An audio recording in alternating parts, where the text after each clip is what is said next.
तो एक बार फिर से स्वागत है दोस्तों आपका हमारे चैनल बिगिनर्स बैंकिंग में। आज का टॉपिक है ओपन मार्केट ऑपरेशंस।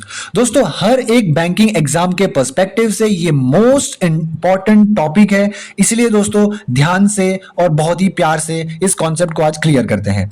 सबसे पहले दोस्तों स्टार्ट करते हैं इसकी डेफिनेशन के साथ। आखिर दोस्तों ओपन मार्केट ऑपरेशन की डेफिनेशन क्या कहती है?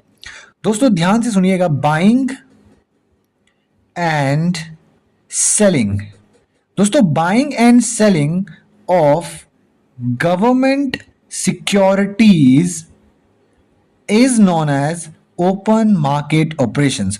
दोस्तों गवर्नमेंट सिक्योरिटीज को बाय करना यानी कि उन्हें परचेज करना एंड उन्हें सेल करना, इसे ही कहा जाता है ओपन मार्केट ऑपरेशंस। लेकिन दोस्तों मुझे पता है यहां पे एक कंफ्यूजन टर्म है, गवर्नमेंट सिक्योरिटीज। दोस्तों गवर्नमेंट सिक्योरिटीज का मीनिंग होता है जितने भी आपके ट्रेजरी बिल्स होते हैं, दोस्तों जितने भी आपके ट्रेजरी बिल्स होते हैं या फिर जितने भी आपके बॉन्ड्स होते हैं उन्हीं को गवर्नमेंट सिक्योरिटीज कहा जाता है दोस्तों। So buying and selling of the government securities is known as market operations.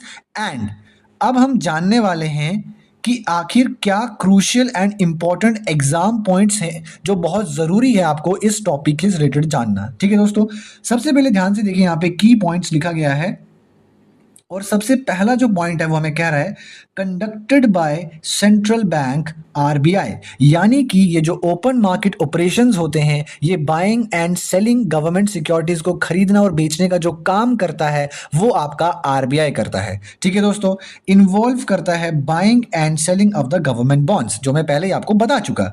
Third line है it is used to control money supply and influence interest rates. दोस्तों इस थर्ड लाइन को समझना इतना ज्यादा इंपॉर्टेंट है, लेकिन हम इसे समझने वाले हैं विद रियल लाइफ एग्जांपल्स के साथ। ठीक है दोस्तों, ध्यान से देखिएगा। एग्जांपल स्टार्ट करने से पहले ये दो चीजें यहां पे समझ लीजिएगा कि ओपन मार्केट ऑपरेशंस में बॉन्ड्स को दोस्तों परचेज किया जाता है एंड उन्हें उनकी सेल कर दी जाती है, यानी कि बॉन्ड्स को बेच दिया जाता है। अब ध्यान से पहले हम इसका कॉन्सेप्ट समझते हैं और फिर मैं आपको बताता हूं कि आखिर इस पीडीएफ को यहां ऊपर जोड़ने का क्या मकसद है। ठीक है दोस्तों, ध्यान से देखिएगा। ये हमारा आरबीआई है दोस्तों, और ये हमारा बैंक है दोस्तों, और ये हमारी मार्केट है दोस्तों। ठीक है, अब देखिए सबसे पहले आप ऐसे समझ लीजिए कि जब हमारा आरबीआई जो है वो इन बैंक्स से क्या करता है दोस्तों, बॉन्ड को, किसी भी बॉन्ड यानी कि बॉन्ड हो सकता है, कोई भी गवर्नमेंट सिक्योरिटी होती है, जब उसे परचेज करता है दोस्तों, क्या करता है, परचेज करता है यानी खरीदता है, तो उसके एक्सचेंज में आरबीआई बैंक को दोस्तों क्या देता है, आरबीआई बैंक के पास कैश देता है। ठीक है दोस्तों, तो बैंक के पास जो पहले से ही कुछ अमाउंट ऑफ मनी यहां पे डिपॉजिट होता है, उसके अंदर ये वाला कैश भी क्या हो जाता है दोस्तों, ऐड हो जाता है, जिसकी वजह से बैंक के पास जो मनी होता है वो क्या हो जाता है दोस्तों, इंक्रीज हो जाता है।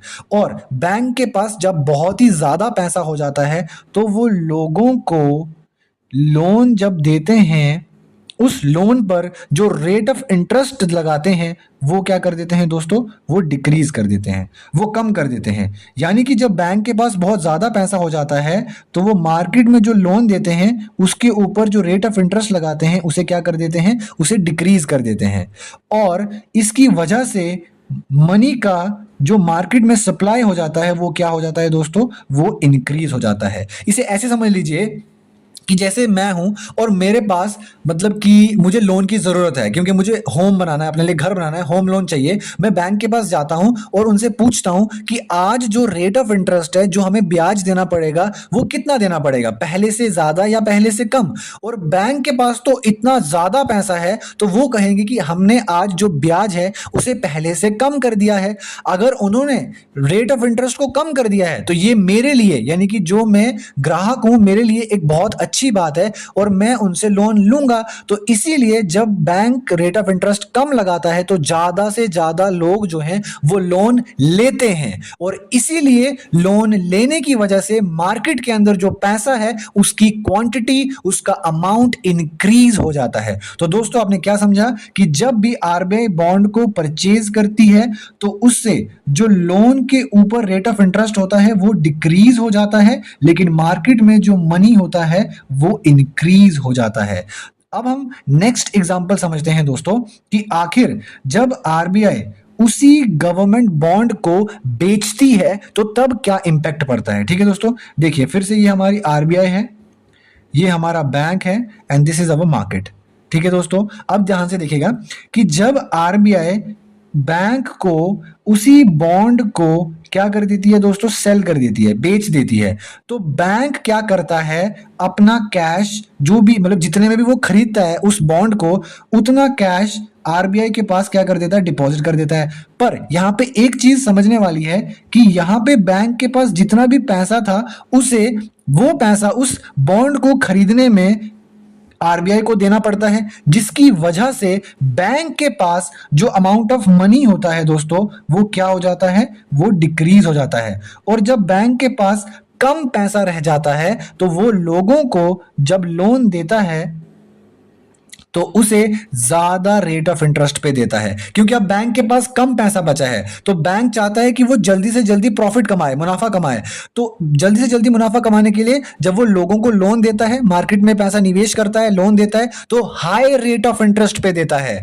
ठीक है दोस्तों, तो इसीलिए जब आरबीआई बॉन्ड को बेचती है तो जो मनी होता है वो मार्केट में भी डिक्रीज हो जाता है और बैंक के पास भी डिक्रीज हो जाता है, लेकिन जो लोन के ऊपर रेट ऑफ इंटरेस्ट होता है वो दोस्तों क्या हो जाता है, इंक्रीज हो जाता है। यानी कि अगर अब आप ऐसे एक लाइन से समझना चाहते हो तो ऐसे समझ लो कि जब आरबीआई क्या करती है, जब आरबीआई बॉन्ड्स को या फिर गवर्नमेंट सिक्योरिटीज को दोस्तों परचेज करती है यानी कि खरीदती है, उस समय जो आपका मनी होता है वो इंक्रीज हो जाता है और लोन के ऊपर जो आपका रेट ऑफ इंटरेस्ट हो जाता है दोस्तों वो डिक्रीज हो जाता है, वो डिक्रीज हो जाता है। लेकिन जब आरबीआई उन्हीं बॉन्ड को सेल करती है तब आपका जो मनी होता है मार्केट में वो डिक्रीज हो जाता है, लेकिन जो लोन के ऊपर रेट ऑफ इंटरेस्ट होता है वो इंक्रीज हो जाता है। ठीक है दोस्तों, ध्यान से समझा।